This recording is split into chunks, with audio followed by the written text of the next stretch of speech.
అన్న mechanic రాకే cinema చూసి వస్తున్నా. నాకైతే సినిమా అంటే చాలా చాలా బాగా నచ్చింది.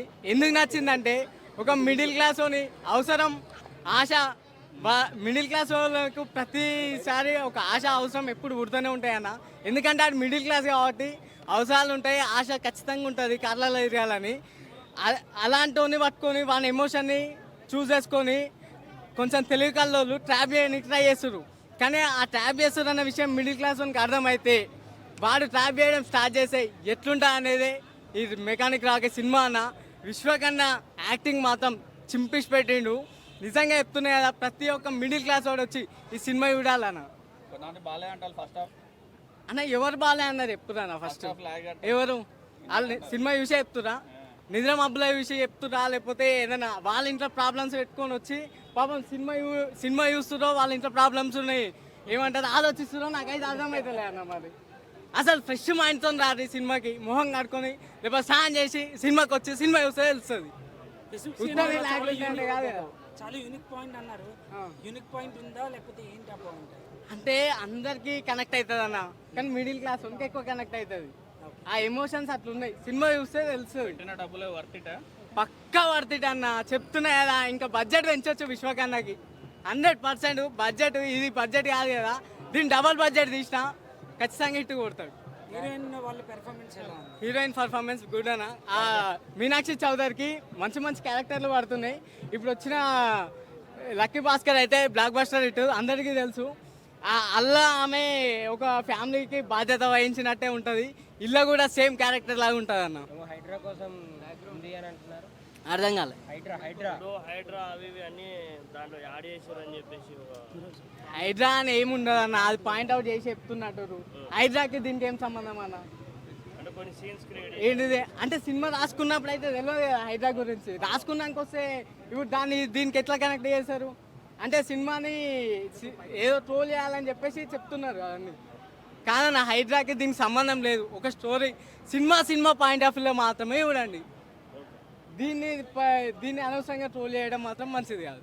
మెకానిక్ రాక్ టైటిల్ ఎలా ఉందో సినిమా కూడా అలా పెట్టేసిన. నా మెకానిక్ రాక్ టైటిల్ తగ్గట్టు సినిమా పెట్టిండు. నిజంగా ముందుగా హ్యాట్సాప్ చెప్పాలి డైరెక్టర్ గారికి.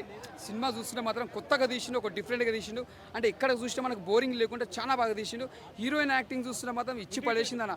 ముందుగా అలా నరేష్ గారి యాక్టింగ్, సీనియర్ నరేష్ గారి యాక్టింగ్ కూడా హీరో గారి ఫాదర్ క్యారెక్టర్ ఉంటాడు, ఆయన కూడా యాక్టింగ్ బాగా చేసిండు. ప్రతి ఒక్కళ్ళు కామెడీ కానీ ఫస్ట్ హాఫ్ అంతా కామెడీ పెట్టి సెకండ్ హాఫ్ మొత్తం ఒక ఇంట్రెస్టింగ్ వెట్టింగ్. అంటే ఇప్పుడు ఉన్న జనరేషన్ బట్టి ఎట్లుందంటే ఒక చాలామంది ఎంతోమంది నమ్మించి మోసం పోయి చేసేటోళ్ళు చాలామంది తెలంగాణ కానీ ఆంధ్ర కానీ మన వరల్డ్ ఇండియాలో ఇట్లా చాలామంది ఎంతోమంది చేస్తారు. అంటే ఒక దగ్గర ఉద్యోగం ఇప్పిస్తా, జాబులు ఇప్పిస్తా, ఇన్సూరెన్స్ ఇప్పిస్తా, ఎంతోమంది పేదోళ్ళు కష్టపడుకుంటోళ్ళు వాళ్ళు ఎంతో జాబులు జమ చేసుకున్న పైసలు తీసుకుని చేతిలో పెడతారు. అలాంటి వాళ్ళు దోసుకోపోయేటోళ్ళు ఉన్నారు కాబట్టి అలా కావద్దు అన్నట్టు జాగ్రత్త పడాలని ఈ సినిమా మెకానిక్ రాక్ అని తీసిరు. ముందుగా హ్యాట్సాప్ చెప్పాలి సార్. ఎందుకంటే మెయిన్ చెప్పేది ఏంటంటే ఈ సినిమాలో హీరోయిన్ వాళ్ళ అన్న క్రికెట్ ప్లేయర్ ఉంటాడు, ఆయన ఒక క్రికెట్ ప్లేయర్ కావాలని ఒక వాళ్ళ జాబ్ నేను సెలెక్ట్ చేసిర్రు, నీకు ఇలా అమౌంట్ ఇన్ని కట్టాలి, నీకు ఇన్సూరెన్స్ ఇన్ని పైసలు వస్తుంది, నేను జాబ్ మంచి సక్సెస్ఫుల్ చేస్తా అంటారు. వాళ్ళు మోసం చేస్తారు.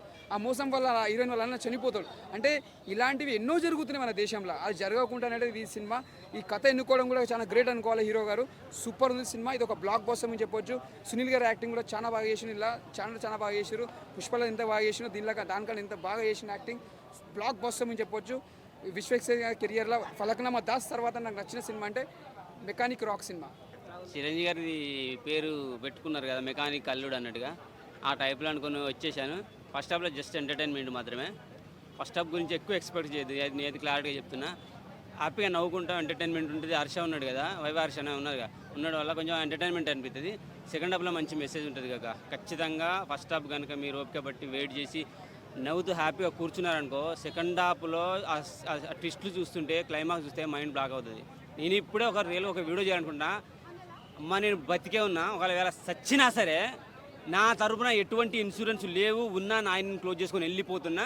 నా కోసం ఎవడు ఫోన్ చేసినా మీరు మా కొడుకు చచ్చిండు, ఇన్సూరెన్స్ లేవేమిలే, ఏమన్నా మొత్తం క్లోజ్ చేసుకొని పోయినట్ట, ఎవరికో రాసి ఇచ్చిండట, మొత్తం ఆల్రెడీ వెళ్ళిపోయినాయంట అని ఇంటిమేషన్ ఇచ్చే పోతే అవసరమైతే ఒక వీడియో చేసి పెడతా, మళ్ళీ చేసి ఇంకా సత్తా ఒక 10 రోజులు అనగా అంటే రేపు అయ్యారు డాక్టర్ చెప్తారు ఇంకా 2-3 రోజులు అని, అప్పుడైనా ఒక వీడియో చేసి పెడతా. నేను చచ్చినా నా పేరుని ఎటువంటి ఇన్సూరెన్స్ లేవు, ఎవరైనా ఫోన్ చేసి మీకు ఇంత వస్తుంది మీరు ఇంత పంపించంటే పంపించద్దు, వచ్చే పైసలు మీకు రాకున్నా సరే అడుక్కు తినైనా బతకండి కానీ ఇన్సూరెన్స్ల మీద ఆధారపడద్దు, నా పేరు మీద వచ్చేటని చెప్పి క్లియర్గా వాళ్ళకి చెప్తా.